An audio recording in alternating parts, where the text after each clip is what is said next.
Selamat datang di video kita yang ke-8 pada seri tutorial OpenGL. Pada video ini kita akan belajar menggunakan GLM atau OpenGL Mathematics, satu library yang dapat mempermudah proses pembuatan matriks dan vektor dan perhitungan matematika lainnya yang umum digunakan pada pemrograman grafis. Kita akan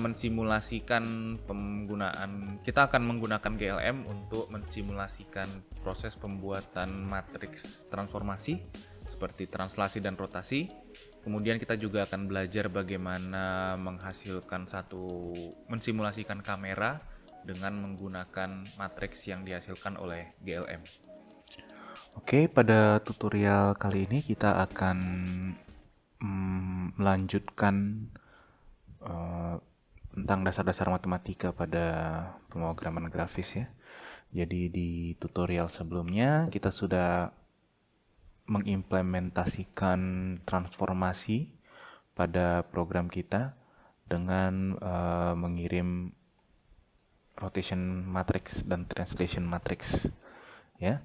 Jadi kita sudah mengirimkan rotation matrix 2x2 untuk 2 dimensi, dan kita juga mengirimkan rotation matrix 3x3 untuk homogeneous koordinat ya. Dan juga untuk translate-nya ya.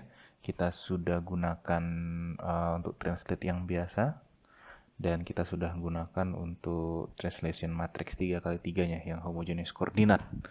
Jadi seharusnya sampai sini kita sudah dapat sedikit gambaran tentang bagaimana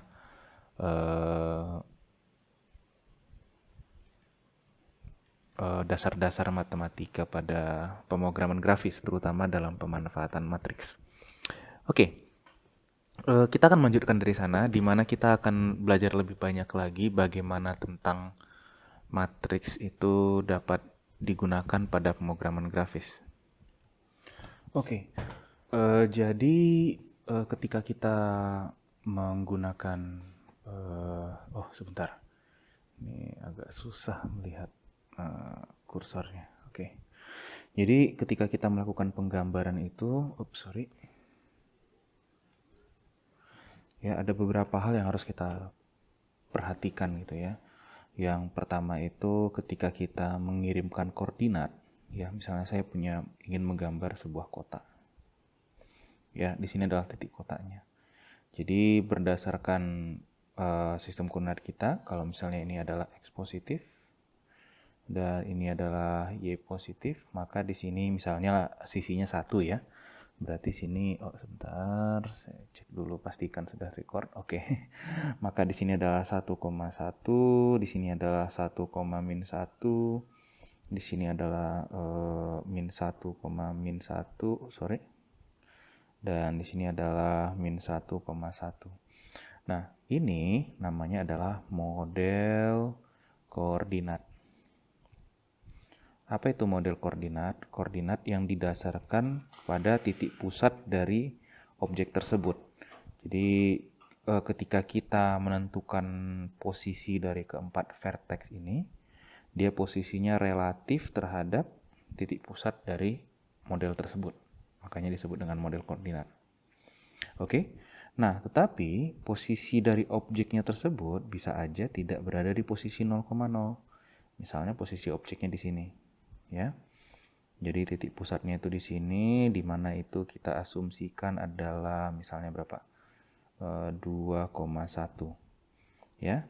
Maka koordinat kita yang paling ini, yang ujung ini bukan lagi 1,1, tapi 2 tambah 1, 3, 1 tambah 1, 2. Oke, koordinat vertex kita yang di sini itu adalah 2 kurang 1, 1, 1 kurang 1, 0. Iya, benar. Iya, harusnya 0 ya. Berarti ini nggak cocok nih, 3,2 lah ya, sorry. 3,2 karena dia di atas ini ya. 3,2 berarti ini 4 nih. Sebentar saya hapus aja dulu. Gimana hapusnya? Supaya agak sedikit rapi ya. Oke, ini saya hapus. Berarti koordinat kita, mana tadi brushnya? Ya, berarti koordinat kita ini adalah, ini terlalu tebal ini. Ini adalah, ini misalnya tadi 3,2 ya. Oh, mati. 3, masih hapus ya? Press ya, sorry. 3,2, berarti ini posisinya adalah 4,3 dan posisi ini adalah berapa? 3 kurang apa? Jadi 2 dan 2 kurang 1 jadi 1 gitu ya. Jadi dia berubah gitu, seakan-akan dia mengalami translasi sesuai dengan posisi dari objeknya. Ini yang disebut dengan world coordinate. Kenapa? Koordinat ya, kenapa? Karena dia relatif terhadap posisinya 0,0 dari si world tersebut. Oke? Nah, tapi pada komputer grafik tentunya kita pasti berurusan dengan kamera ya. Dari sisi mana sebenarnya kamera itu melihat objek kita? Gitu ya. Di sini saya asumsikan kan bahwa koordinatnya ini berada di titik 0,0. Sementara kalau misalnya kita gambar kameranya itu di mana? Di sinilah ya. Ini 3,2, berarti di sinilah kira-kira. Ya. Saya asumsikanlah kameranya itu berada di posisi berapa? 1,2. Sorry salah, 2,1. Ya. Kurang rapi ya. Sorry. Hapus dulu. Loh, nggak bisa ya. Maaf, ini saya baru pertama kali pakai tablet dan connect kemari gitu. Jadi agak sedikit gak kok. Misalnya nih posisi saya 1,1 lah ya. 1,1 kita buat sederhana aja. Agak sedikit runyam lah itunya. Nah, artinya apa? Kalau misalnya posisi kamera saya berada di 1,1, artinya layar saya itu kan pusatnya kan di sini ya. Saya bikin titik-titik lah ya. Dan ini adalah layar saya. Maka titik koordinat 00-nya itu ada di sini. Dan posisi dari sini kemari itu tidak lagi 2,1, tapi berapa? 1,0 ya, harusnya di sini ya. 1,0 ya untuk posisi vertex yang ini. Kenapa? Karena posisi kamera saya itu di 1,1. Ya. Nah, ini namanya kamera koordinat.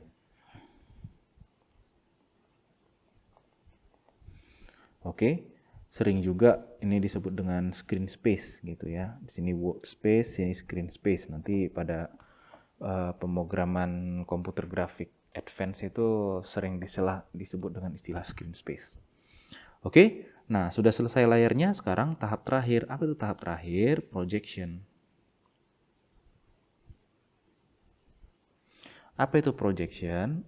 Nah, kalau misalnya kita punya sebuah gambar, ya, gambar itu bisa 3 dimensi, bisa 2 dimensi.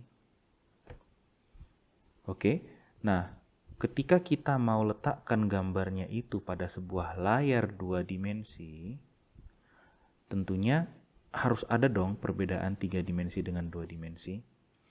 Nah, pada 3 dimensi itu kita harus tambahkan efek perspektif.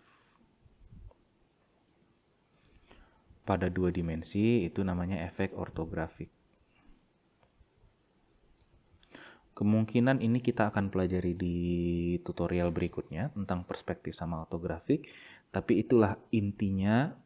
Yang terakhir ini adalah bagaimana kita menggambarkan objek kita pada ruang yang mau kita gambar, apakah itu 3 dimensi atau 2 dimensi. Plus juga dia akan menentukan seberapa besar objek kita relatif terhadap ukuran dari layarnya. Ya, berapa width, berapa height. Gitu. Nah, itu namanya apa? Itu namanya projection coordinate. Projection coordinate. Saya agak ragu yang ini, pakainya projection coordinate sih, benar. Ya. Nah, jadi ada 3 proses yang akan dilakukan, yang akan dilalui oleh setiap vertex ini sebelum akhirnya kita tahu posisi vertex itu paling terakhir itu di mana di gambar. Ya. Nah, yang mengubah dari model koordinat menjadi world koordinat itu disebut model matriks. Yang mengubah dari world coordinate menjadi current coordinate itu namanya view matrix. Dan yang mengubah dari kamera koordinat menjadi projection koordinat itu namanya projection matrix. Nah, pada OpenGL ketiga ini sering disebut dengan MVP matrix. Ya, model view projection matrix, di mana matriks ini akan dikalikan dengan vertex kita dan hasilnya adalah posisi terakhir. Ya, saya bilanglah V-aksen, di mana V-aksen ini adalah posisi terakhir dari vertex yang akan kita gambarkan di layar. Kira-kira seperti itulah dia dasarnya. Oke. Nah, kalau kita lihat yang di tutorial kita ini, ya. Kalau kita lihat di tutorial kita ini, kita sudah berhasil melakukan translasi dan rotasi. Ya, di mana translasi dan rotasi ini akan menentukan posisi dari objek kita. Ya, jadi yang kita lakukan adalah yang ini, model matriks ini. Ya, ini objeknya dari koordinat model koordinatnya, kemudian kita translasi dan kita rotasi, dapatlah posisi akhirnya di sini, ya. Dapatlah koordinat ini, maka kita bisa hasilkan yang gambar ini. Ini. Tapi tentu saja ini belum menggunakan dua lagi. Kita tidak mengasumsikan ada kamera dan kita tidak mengasumsikan ada projection. Nah, tutorial pada kali ini kita akan cukup fokus ke model dan view saja dulu. Projection nanti belakangan di tutorial berikutnya karena agak sedikit kompleks ketika kita masuk ke perspektif. Mungkin kita bisa masuk ke ortografik hari ini, tapi untuk perspektif karena kita harus mengubah sistem kita dari 2 koordinat menjadi 3 dimensi, mungkin di tutorial berikutnya. Oke. Nah, kita balik lagi di codingan kita. Jadi kita sudah berhasil melakukan translasi dan rotasi. Sekarang kita mau ubah dulu supaya ada model view projection matrixnya gitu ya. Jadi kita punya satu kesatuan matriks yang bisa kita tembakkan ke vertex shadernya supaya langsung kita kalikan gitu. Nah, tapi tentu saja ini kelihatannya agak ribet ya untuk membuat matriks seperti ini gitu. Ya. Apalagi kalau kita nanti harus mengalihkan matriksnya itu di sini gitu. Bisa di shadernya, bisa di sini, terserah dimanapun bisa. Tapi kayaknya ribet sekali kalau kita harus melakukan operasinya satu-satu. Kita harus mendefinisikan array gitu ya. Ada cara yang lebih mudah lagi apa? Kita gunakan library matematika yang sudah tersedia gitu ya. Jadi kalau misalnya saya buka GLM library, sebentar saya matikan dulu super display-nya ya supaya nggak terkoneksi lagi. Oh, kenapa tiba-tiba hang? Oke, ya. Jadi ada satu library yang sangat umum digunakan pada pemrograman grafis ya. Ini dia open source ya. Open source nggak ya? Kayaknya open source sih. Ada license-nya tapi kayak MIT license kalau nggak salah. Ya benar. Ya modified MIT license, Happy Bunny license. Jadi kemungkinan besar nih kita bisa pakai di mana saja dengan hanya mention dengan library ini kalau kita memang pakai library ini. Tapi pemakaiannya sangat sederhana. Kita cuma perlu satu folder ini aja GLM untuk kita masukkan ke project kita dan ini semuanya adalah header. Jadi kurang lebih sama seperti STB tapi lebih banyak lagi komponennya. Ya. Supaya mempermudah kerja kita, silakan diletakkan saja di sini. Ya, saya kebetulan sudah saya letakkan di project saya. Ini adalah project saya ya, folder project saya di library GLM-nya saya letakkan di sini. Oke.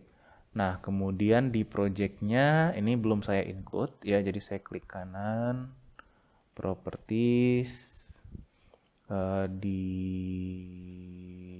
VCC directories kayaknya. Nah, ini ya. Ini library include sudah masuk belum ya? Kayaknya belum nih. Library include masih yang ini. Saya masukkan satu lagi, coba edit. Baru lagi sama persis ya. Mungkin bedanya di library GLM. Oh, nggak usah. Oke, sip. Apply. Saya rasa itu saja sih yang hanya perlu di-include-nya ya, library directories. Nggak perlu ya, karena saya nggak perlu library, saya cuma perlu include-nya aja. Ya.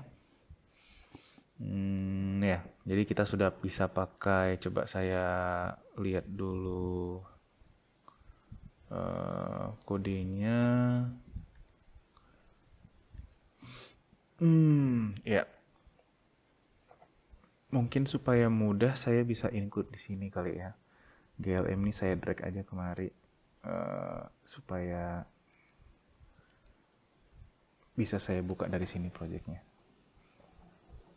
Oke, ya. Nah, jadi sudah saya include di sini semua. Coba saya compile dulu, mudah-mudahan nggak ada. Kayaknya ada satu yang harus saya lakukan sih. Ada satu file CPP, nah kan bener. Iya, ada satu file CPP yang tesnya, yang dia ke compile juga. Jadi itu harus dihapus juga. Coba sebentar saya lihat. Nah ini dia, GLM CPP. Ya, saya rasa ini tidak perlu. Kita hapus saja, remove. Delete saja ya, kita nggak bakal pakai juga kok ya. Coba kita jalankan lagi ya, harusnya nggak ada masalah ya. Jadi silakan di download ya, ini nanti dalam bentuk zip, diambil aja folder GLM ini ya, letakkan di project kita, di folder project kita library GLM di sini supaya mudah kita browse-nya. Lalu tinggal dimasukkan aja di propertiesnya ini ya. Sorry. Diklik kanan di projectnya ya, masuk ke properties. Di include directories silahkan dimasukkan ke folder yang tadi kita buat. Oh ini kok ngaco nih. Gini harusnya. Oke, baru saya apply. Udah. Supaya mudah saya masukkan headernya kemari. Kayaknya kalau saya include kemari kayaknya dia udah otomatis sih, tapi ya nggak tahu lah ya, supaya mudah kali ya. Dan kalau jalan-jalankan harusnya nggak ada masalah apa-apa. Kita coba include dulu yang itunya ya. Coba include GLM library GLM. Ya, jadi sini sudah ada common glm.hphp ya. Ya, oke, nggak ada masalah ya. Kalau memang sudah terinclude seperti ini, harusnya tidak ada masalah lagi dengan project kita. Saya nggak tahu, kayaknya kalau saya sudah include langsung di propertiesnya, saya rasa ini nggak perlu lagi sih ya. Iya bener, ya. Sebenarnya saya nggak perlu include lagi di headernya nih, ya. Karena saya sudah masukkan di propertiesnya ini gitu. Ya, jadi sebenarnya ini nggak perlu saya letakkan di sini lagi. Tapi karena pengen nyari nggak apa-apa lah ya, supaya gampang nanti cari fungsi-fungsinya. Tapi nanti file kita berat. Tapi udahlah, masa bodoh. Ya, Eh, ya jadi ada sedikit tadi isu ya. Tadi saya masukkan headernya kemari, dia pasti udah include ke project, tapi saya suruh lagi dia install include directoriesnya dari sini. Jadi 2 kali sebenarnya dia copy, ya. Bukan 2 kali dia copy lah, 2 kali dia baca gitu. Ya, bisa dari sini glm.hpp langsung karena saya sudah include, atau saya langsung direct ke library-nya glm common.hpp gitu ya. Tapi nggak apa-apa, nggak masalah, glm.hpp. Oke. Oke, jadi seperti yang saya jelaskan sebelumnya bahwa GLM ini adalah library untuk matematika ya. Ada API-nya yang bisa kita gunakan sebagai referensi lah ya, yang bisa menjelaskan bagaimana menggunakan GLM ini. Jadi sangat sederhana sekali. GLM.2. Kalau mau pakai namespace, using namespace GLM juga untuk mempermudah nggak masalah, tapi saya rasa tidak begitu penting lah ya. Ini cara kita menginisiasi sebuah vektor 4 dimensi ya. Ini saya membuat modelnya ini saya masukkan vektor 4 dimensinya, kemudian saya transform model kali positionnya. Ini contoh yang sangat sederhana sekali ya. Ini bagaimana kita mensimulasikan yang perkalian matriks dengan menggunakan vektor 4 lah. Nah, GLM ini juga bisa membantu kita kalau misalnya kita punya kebutuhan, misalnya kita mau mentranslate nih, ya. Jadi kita translate, kita tinggal masukkan matriks ini, matriks identitasnya ya, nanti akan dia buat matriks identitasnya. Kemudian ini adalah matriks vektor 3. Ini vektor 3 isinya satu semua gitu, ya. Ini matriks identitas ya. Sebentar. Ini matriks identitas nggak ya? Iya, harusnya matriks identitas ya. Kemudian ini dia masukkan vektornya gitu ya. Kalau saya nggak salah, coba kita buka aja. Nomor, oke. Oh, kok.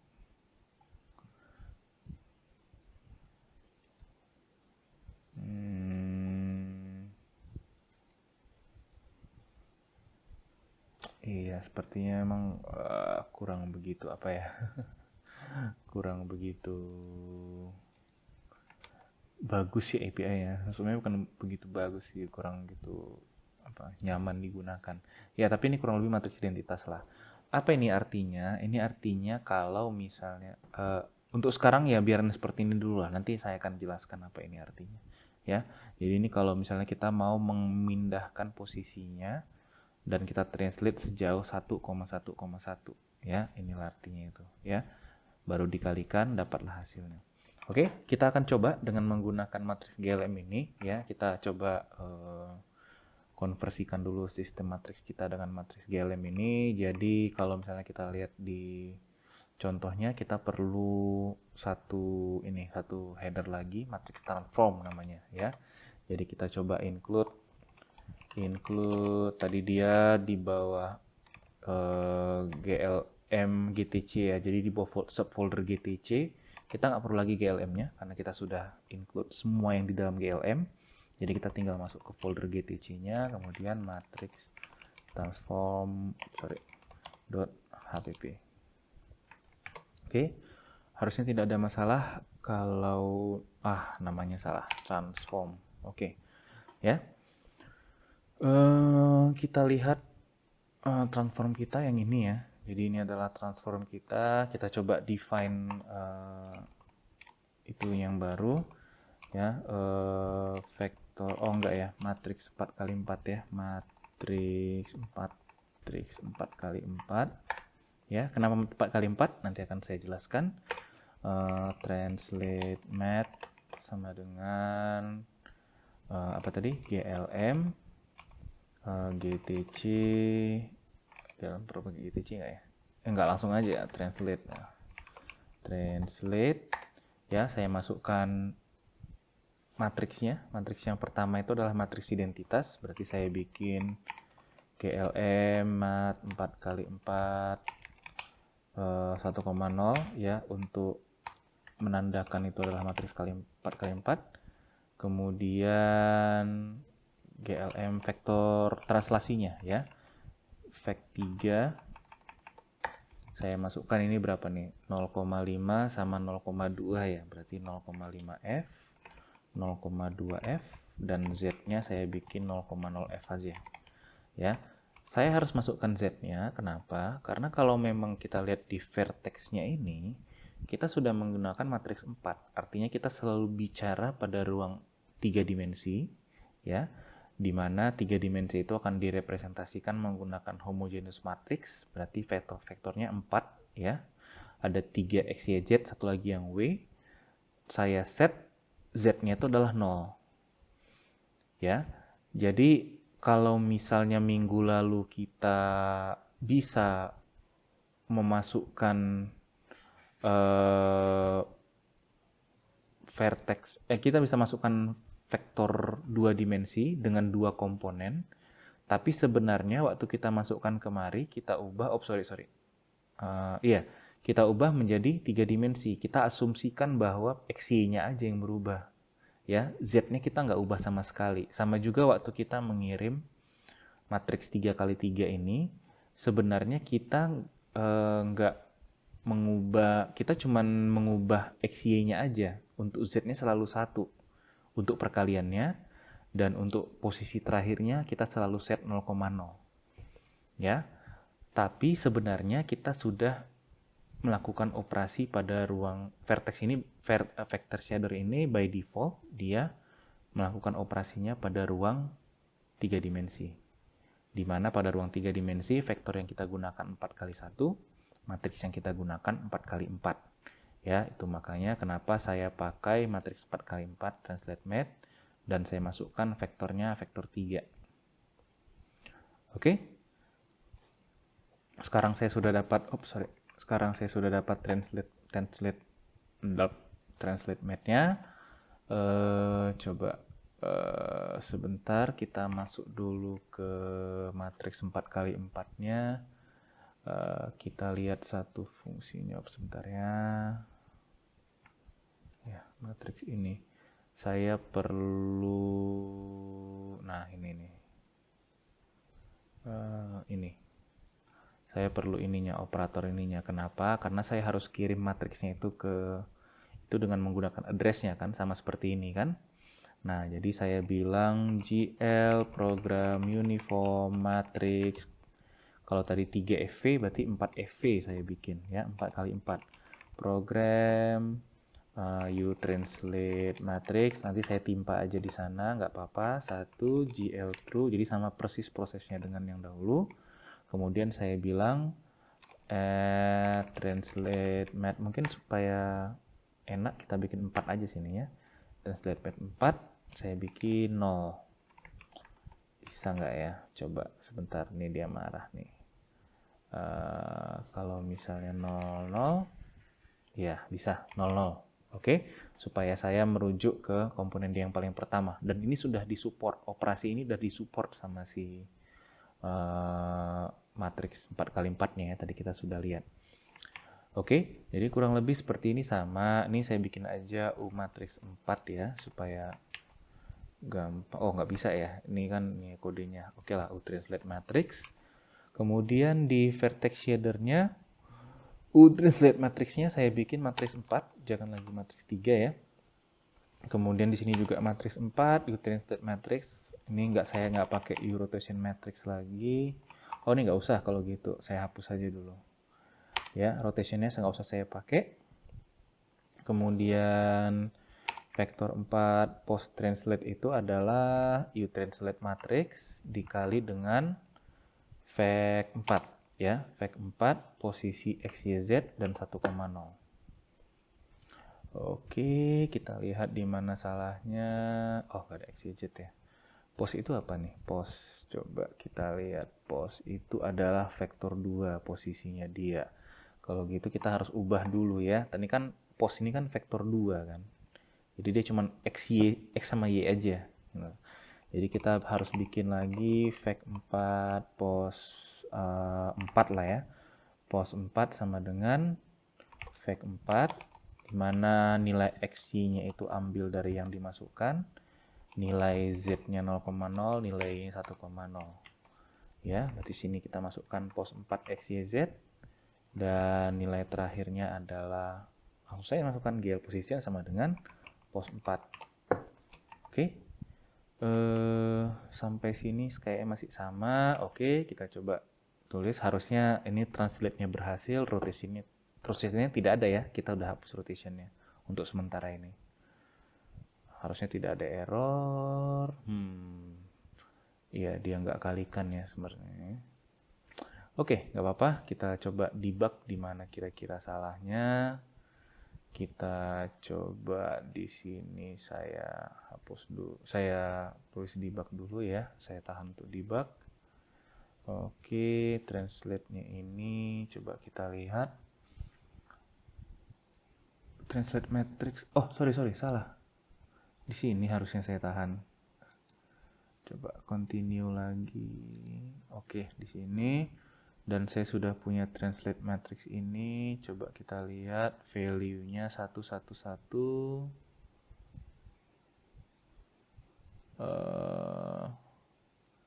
Salah ya. 111.000.000.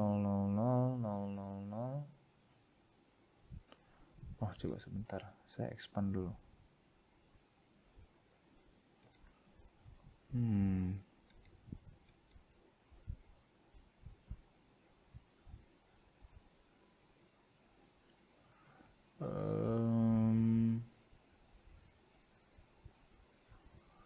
Value-nya itu 111.000.000. Aneh. Sebentar ya, kalau misalnya di sini saya debug, mungkin dia belum lewat kali ya. Nah, di sini coba kita lihat translate matrixnya. 111 sama aja ya. Oh, enggak, ini apa ya?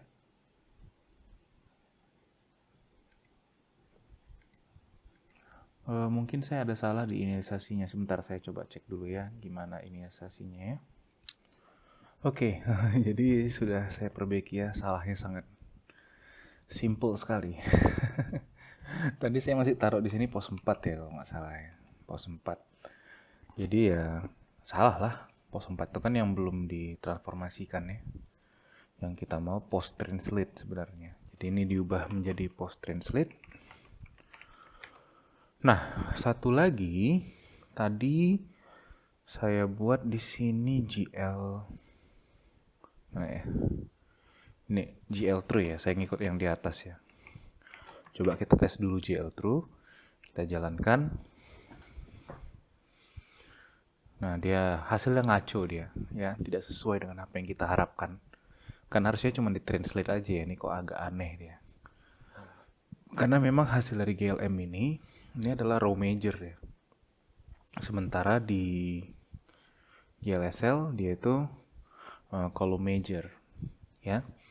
Beda dengan, oh sorry. Ini row major ya. Yang kita masukkannya adalah row major. GLSL juga pakai row major, tapi hasil dari matriksnya ini dia column major, jadi harus ditranspose. Ya, jadi sorry. maaf.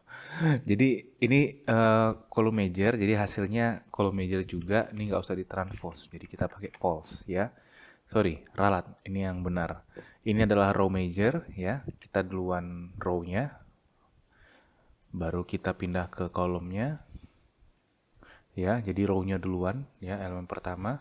Sementara hasil dari GLM ini adalah column major, dan kebetulan yang dipakai sama si OpenGL-nya adalah column major juga. Jadi kita nggak usah transpose, kita pakai GL false saja, dan hasilnya sudah sesuai dengan apa yang kita harapkan. Ya, jadi dia berpindah sejauh 0,5 sumbu X ya, jadi dia bergeser ke kanan, dan 0,2 sumbu Y, dia bergeser ke atas. Ya. Jadi seperti itulah kita menghasilkan matriks 4x4 di sini. Oke, dengan cara yang sama kita juga akan menggunakan rotation matrix ya. Kita contohkan rotation matrixnya. Mungkin supaya mudah, atau nanti saja lah ya. Ini sebagai contoh aja dulu. Ya, tadi saya mau hapus kode yang ini. Kita pakai 4x4 aja, tapi nanti saja dulu. Oke. Jadi kita sudah punya mana ya? Ini rotation matrix ya. Matrix 3x3. Ini kenapa saya kirim 2 ya? Ini apa ya? Coba saya minta 2 user. Ya, sorry. Ini rotation biasa, ini pakai rotation matrix ya. Kita coba pakai itu deh, pakai yang sama juga. GLM mat 4x4. Kemudian saya masukkan rotation matrix 4 ya, sama dengan GLM rotate, masukkan matriks identitas ya, GLM matriks 4 kali 4 1,0. Dan ini dia, nah ini yang harus hati-hati ya. Coba saya cek dulu GLM rotate, dia mintanya apa. Nah ini adalah sudutnya ya, seberapa derajat kita mau putar, dan ini adalah vektornya ya, sumbu mana yang kita putar ya. Jadi kalau misalnya ini saya bilang ya, kalau saya lihat ini rotation matrixnya dia berapa, 90 derajat, tapi ini kan dalam 2 dimensi ya. Kalau 2 dimensi itu yang rotasinya itu adalah sumbu Z ya. Jadi kalau misalnya saya mau buat matriks 4 kali 4 untuk rotasi pada ruang 3 dimensi terhadap sumbu Z, itu saya bikin, masukkan angle-nya, kemudian saya masukkan vektor, GLM vektor 3, saya masukkan 0 untuk sumbu Y, 0 untuk sumbu, 1 untuk sumbu X, 0 sumbu Y, dan 1,0 untuk sumbu Z. Oke. Sepertinya ini ada yang salah. Sebentar. Inline dengan GLM rotate, masukkan matriks 4. Oke, angle-nya, sudutnya, dan aksisnya.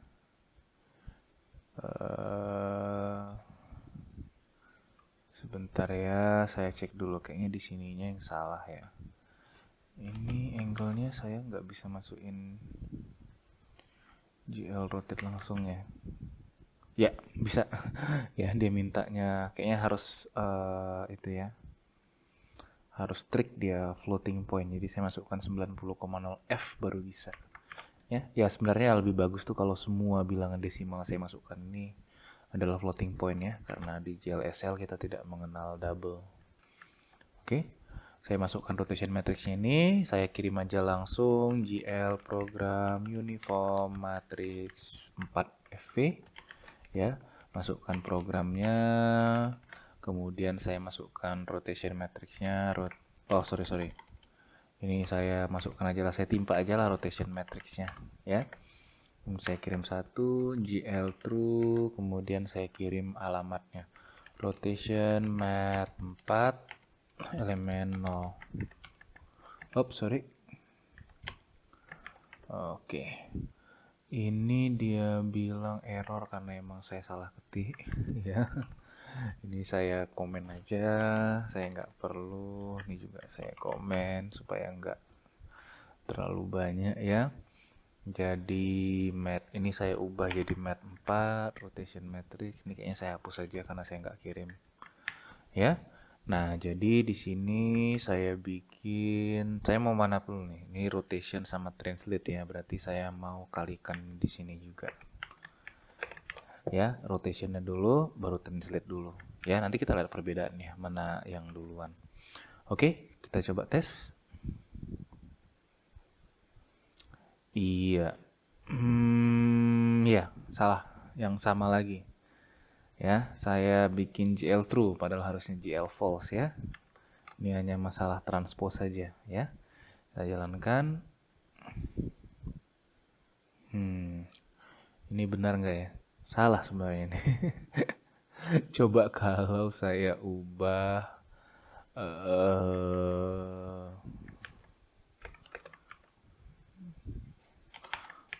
translate dulu baru rotasi, tapi enggak sih sebenarnya. Oke. Sepertinya ini yang salahnya di sini dia. 90 ini bukan derajat ya, bukan degree tapi radian. Coba kita lihat ya, rotate angle. Iya. Kalau fungsi standarnya ini cos ini ya, dia mintanya radian ya. Berarti saya salahnya itu bukan di sininya. Ya, sebenarnya saya udah pakai di sini rotation rate ya. Jadi saya ubah aja dari rotation rate di sini.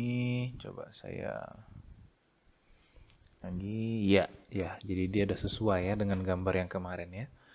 Nah, mungkin ya agak sedikit membingungkan ya. Jadi kalau misalnya kita lihat di sini transformation matrixnya kena rotasi dulu baru translate, Tapi kalau misalnya di sini kita translate dulu baru rotasi. Kenapa? Karena memang ini yang kita masukkan itu, oh tapi ini sudah ditranspose ya, sebentar. Rotation, translate.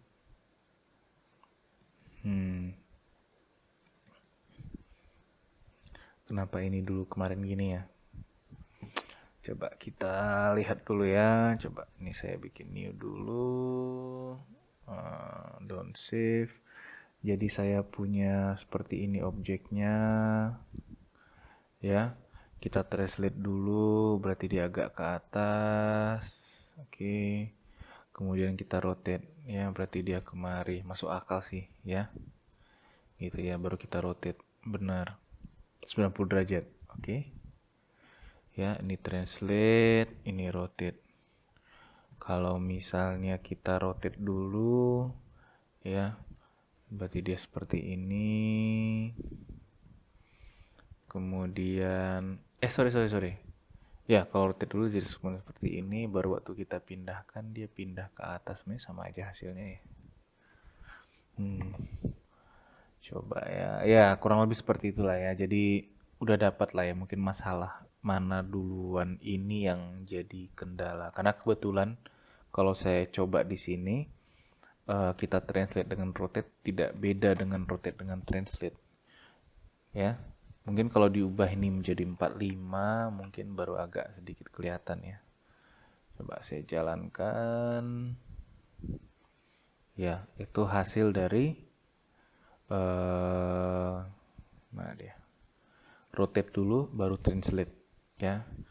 Coba kita translate dulu. Translate matrix baru kita rotate matrix. Oke. Ini dia kita translate dulu ke atas baru kita rotate, masuk akal ya. Ya, jadi kita translate dia agak ke atas sedikit baru kita rotate. 12-nya nggak kelihatan karena dia cuma 45 derajat. Ya. Kalau 90 derajat sama dia hasilnya ya. Tapi kalau misalnya, tapi itu hanya kebetulan aja samanya ya. Kalau misalnya kita rotate dulu, kalau ini artinya kita rotate dulu, kita kalikan dengan pos 4-nya, baru kita translate, maka hasilnya seperti ini ya, sedikit berbeda ya.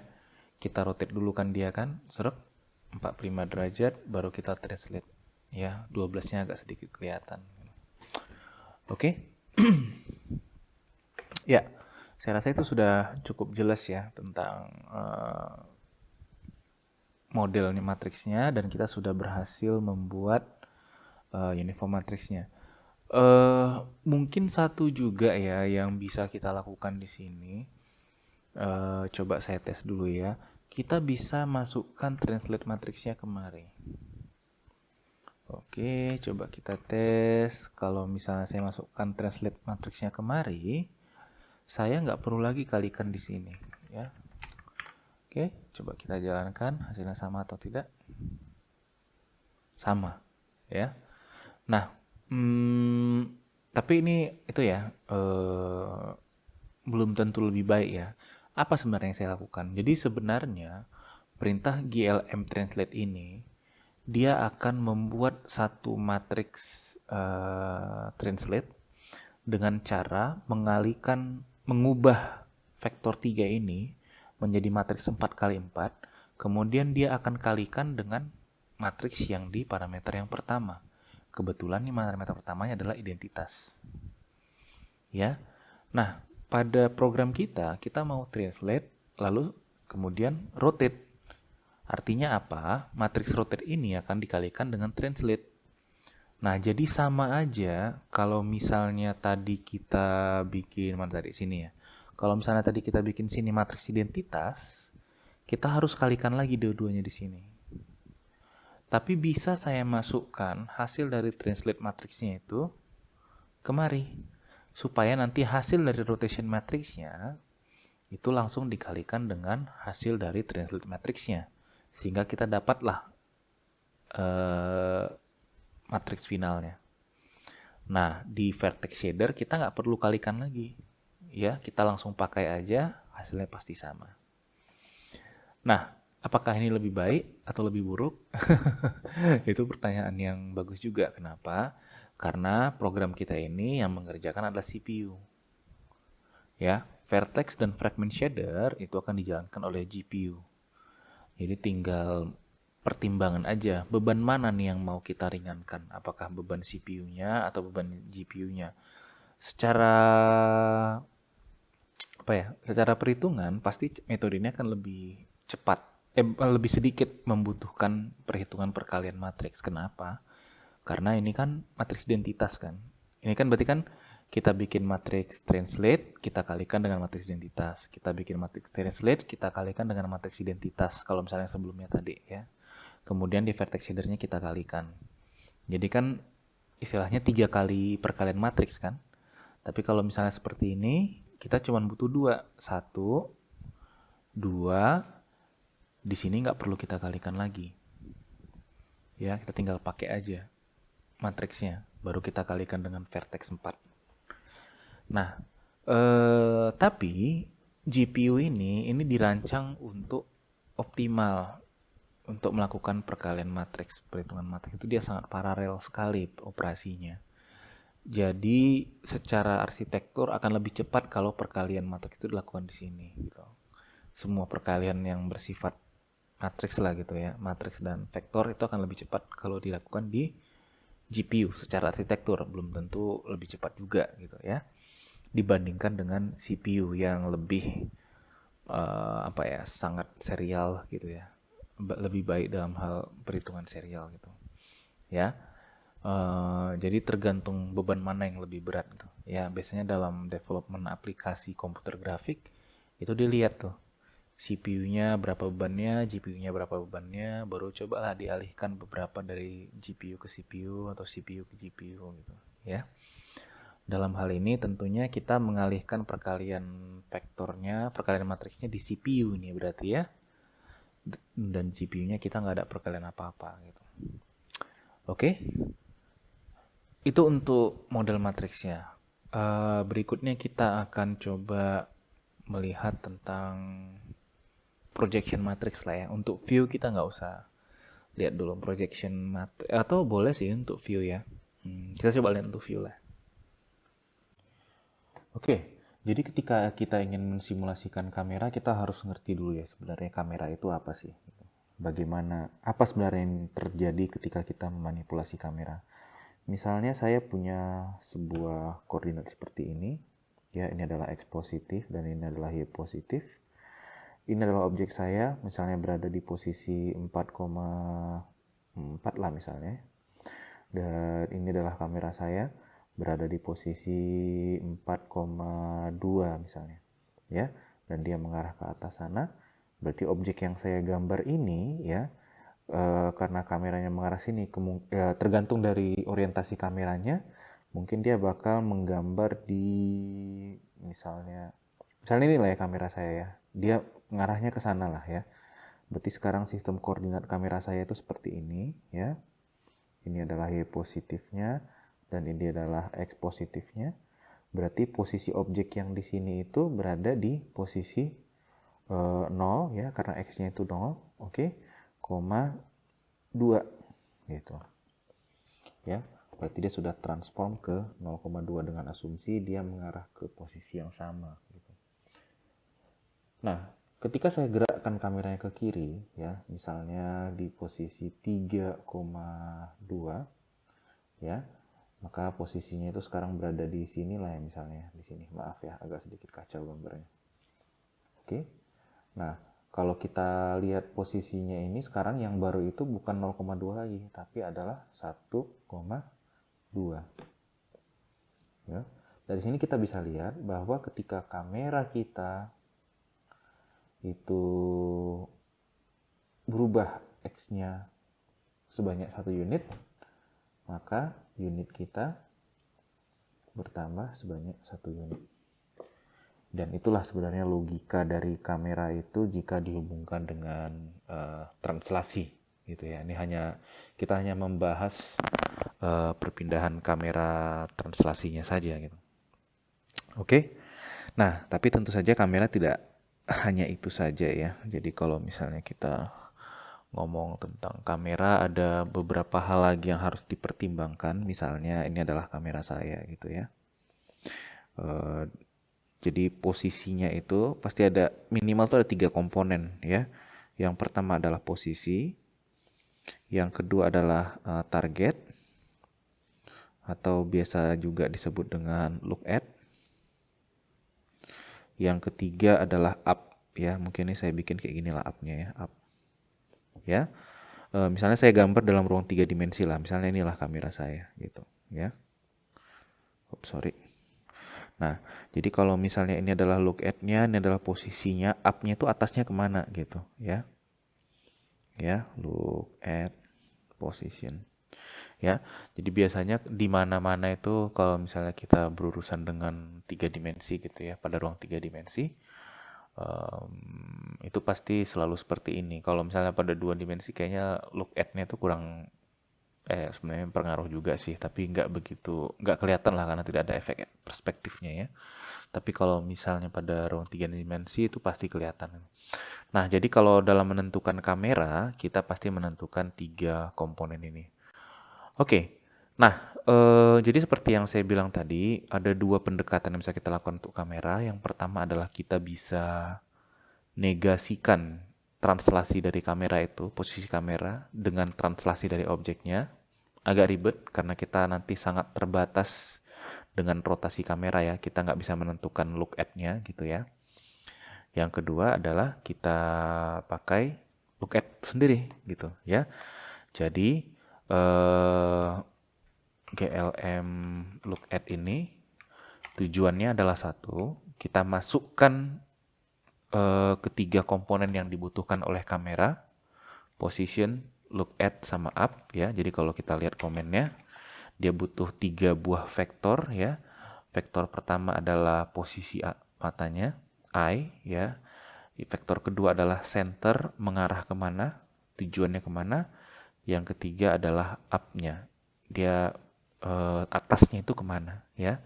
Jadi bisa kebayang ya kalau misalnya kamera itu diletakkan di sini, itu sebenarnya dia arahnya kemari, tapi dia bisa diputar-putar kan, masih bisa dirotasikan gitu kayak gini gitu. Itu makanya kita harus menentukan komponen yang ketiga yaitu up supaya fix dia up-nya itu di mana. Oke. Nah, kita buat jam sederhananya tadi di 2 dimensi. Jadi kita coba kita simulasikan lah dulu ya. Jadi kalau misalnya di project kita sekarang kan kita ngomongnya 2 dimensi ya, X positif, Y positif, Y positif, dan kameranya itu berada di Z positif ya. Z positif, kameranya itu berada di positif mengarah ke Z negatif. Sebentar, ini saya agak sedikit ada kemungkinan terbalik nih, Z positifnya mengarah keluar atau ke dalam. Ya, kayaknya kalau Z positif itu di itu ya. Jadi kalau misalnya ini adalah layar gitu ya, dilihat dari samping, ini adalah layar kita, ini adalah Y positifnya, ya. Ke dalam itu adalah Z negatif, keluar itu adalah Z positif. Ya, ini adalah usernya. Ya. Jadi kamera kita itu posisinya itu sekarang di sini gitu, ya. Walaupun posisinya itu sebenarnya di 0 karena kita ngomong 2 dimensi, sebenarnya tidak ada Z positif negatif ya. Tapi kita asumsikan seperti itu aja. Oke. Jadi kita jadi sebenarnya kamera itu adalah matriks transformasi juga yang akan kita implementasikan, dan untuk membangun matriksnya itu kita bisa pakai fungsi look at ya. Jadi kita tentukan posisinya, asumsikan saya misalnya GLM vektor 3, vektor 3 saya bikin posisinya 0,0, untuk sementara kita set aja dulu yang defaultnya ya. 1,0, terus dia melihat ke GLM vektor 3, dia melihat ke titik 0,0 aja, kita buat ke pusatnya ya. Kemudian kita buat GLM up-nya itu ke atas ya, berarti ke Y positif. Vektor 3 0,0, 1,0, 0,0 ya. Jadi kalau kita buat kamera kita seperti ini, itu hasilnya akan sama persis dengan yang kita bangun sekarang ya. Dia berada di Z positif, dia mengarah ke arah Z negatif ya, karena ini mengarahnya ke titik 0,0 ya, berarti dia mengarah sama aja dengan dia mengarah ke titik Z negatif ya. Nggak ngaruh nih kalau saya bikin min 1,0 sama aja ya. Oke. Saya buat ini, tentunya ini adalah sebuah matriks ya. Berarti saya bikin ini kayaknya GLM matriks 4 kali 4 kemat 4 nih gitu ya. Sama dengan mungkin kamera lah ya, supaya nggak membingungkan. Oke. Saya bikin dulu itunya. ID-nya gl in ucam sama dengan gl get uniform location program, namanya saya bikin u kamera matrix ya. Enggak lah, kamera mat 4 lah ya, saya masukkan seperti itu ya. GL program uniform, oh harus di udah ya, nggak usah. GL program uniform program, kemudian sama dengan inilah ya. Ini sudah terlalu runyam, tapi nggak apa-apa ya, karena kita ini tutorial, jadi nggak apa-apa. Saya tinggalin aja kodenya. Nanti akan ada saatnya kita bersihkan nanti ya. Program, terus saya masukkan matriksnya apa tadi? Matriksnya, oh di bawah ya. Kamera mat 4 ya. Nanti saya akan pindahkan ke bawah satu, karena ini dia column major, saya bikin false, saya tidak perlu transpose, dan saya masukkan kamera mat 4 posisi 0,0. Oke. Ini saya pindahkan ke bawah ya, karena dia di bawah sini nih. Ya. Saya inisialisasi, inisialisasi matriksnya kan di bawah situ. Oke, ini ada error, dia masukkan matriks 4FP ya, matriks 4FP, kamera, oh sorry, ini ucam bukan kamera mat 4 ya, ini adalah ID-nya. Oke, saya masukkan ini. Oke, mungkin ada bagusnya kita bersihin ya. Saya masukkan kemari, jadi saya bikin uniform mat 4 apa tadi? Kamera mat ya. Kamera mat 4. Oke. Nah, sekarang pertanyaan yang berikutnya adalah saya taruh di mana nih? Apakah di dalam sini atau sebelum ini atau setelah ini? Nah, jadi namanya itu adalah model view projection, MVP. Ya. Jadi model dulu, baru view, baru projection, ya. Berarti rotation matrixnya di depan, baru view-nya di belakang, ya. U kamera mat 4 dikali rotation matrix. Oke. Mungkin coba kita copy aja dulu ini ya, supaya kita bisa bandingkan ya, karena ya ini saya komen dulu, saya bikin dulu yang defaultnya. Oh sorry, ini aja yang bikin default ya. Oh sorry, ini aja yang sebelumnya, sebelum kita kalikan view.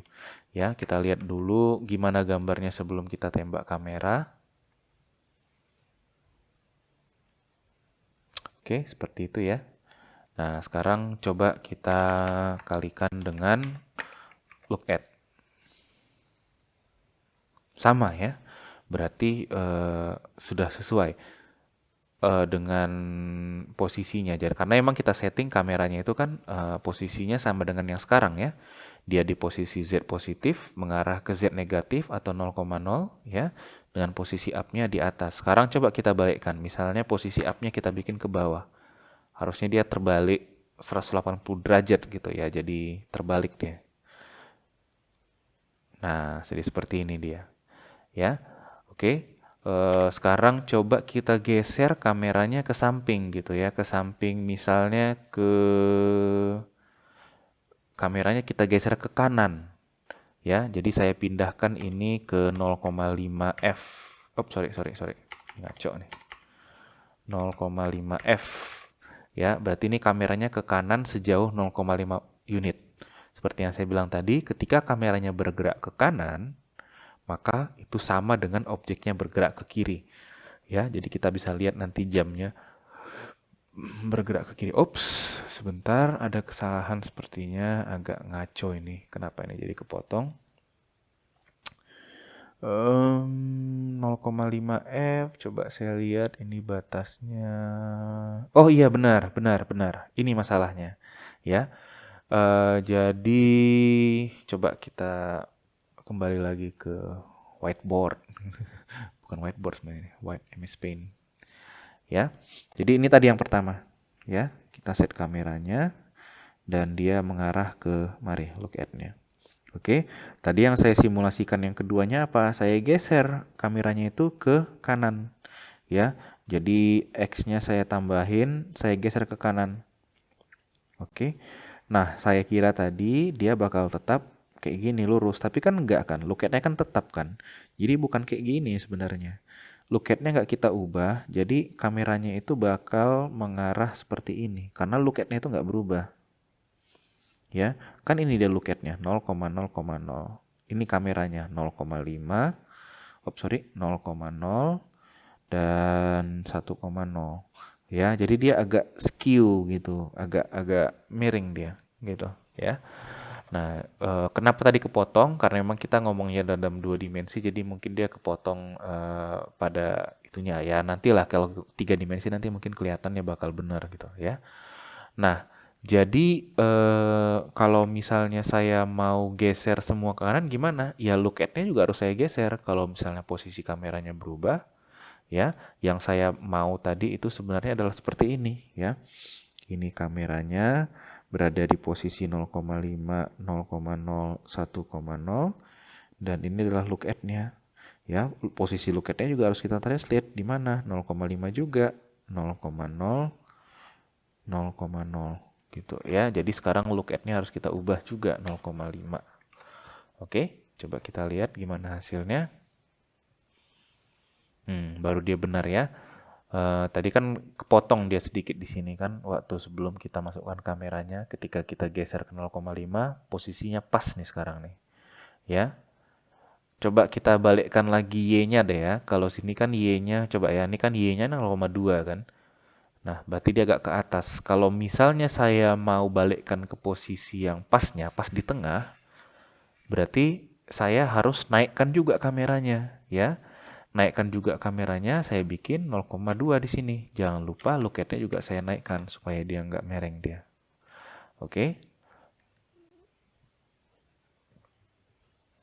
pas dia di tengah, ya. Tinggal rotasinya aja ya. Rotasinya emang nggak bisa kita matiin, ya. Bisa sebenarnya kita tukar di sini rotasinya. Ini rotasinya berapa derajat ya? Coba kita lihat ya. 45 derajat. 45 derajat itu ini agak ribet nih. 45 derajat itu dia setengah akar 2. Ya, setengah akar 2 itu berapa ya? 1,4 kali setengah berarti 0,7 ya. Itu kalau saya nggak salah berarti ini harusnya 0,7, ini 0,7. Harusnya dia agak-agak lurus ke atas gitu. Coba ya. Sebentar. Ini kan coba ya, logika. Ini mungkin nggak pas dia ya.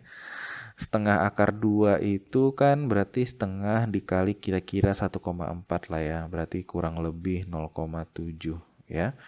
Tadi jam kita dia agak mereng kemari. Kita mau luruskan. Berarti kameranya kita merengkan juga kemari. Berarti up yang barunya adalah di sini. Di sini itu adalah apa? Atasnya 0,7, sampingnya min 0,7 ya. Gitu. Ya. Coba kita tes aja ya. Nggak ada salahnya kita tes. Ini min 0,7, 0,7. Saya nggak tahu nih kayaknya salah sih nih. Ada yang salah. Ya, coba saya jalankan. Ya, agak pas ya. Tapi nggak pas sekali nih. Kelihatan kok ini mereng yang 12-nya nih. Karena ada pixelnya yang tambah ya. Ya, pas gitu. Ya. Jadi kita bisa lihat kalau kita translasi 0,2 di kameranya itu sama dengan kita mentranslasi minus 0,2. Jadi ini bakal hilang dia translasinya. Ya. Kalau kita rotasi kameranya, kita rotasi supaya up-nya itu mengarah ke kiri, itu sama aja dengan kita melotasikannya ke kanan gitu. Jadi terbalik dia ini, ya kan? Nah, jadi seperti itulah kira-kira menggunakan eh, kamera matte-nya ini. Oke. Nah, untuk matriks yang ketiga itu adalah projection. Kita akan bahas di tutorial berikutnya karena kita perlu mengubah sistem koordinat kita, ya. terutama dari input vertex kita ya. Tadi kan kita hanya ngomong 2 dimensi, kita akan ubah menjadi 3 dimensi. Kenapa?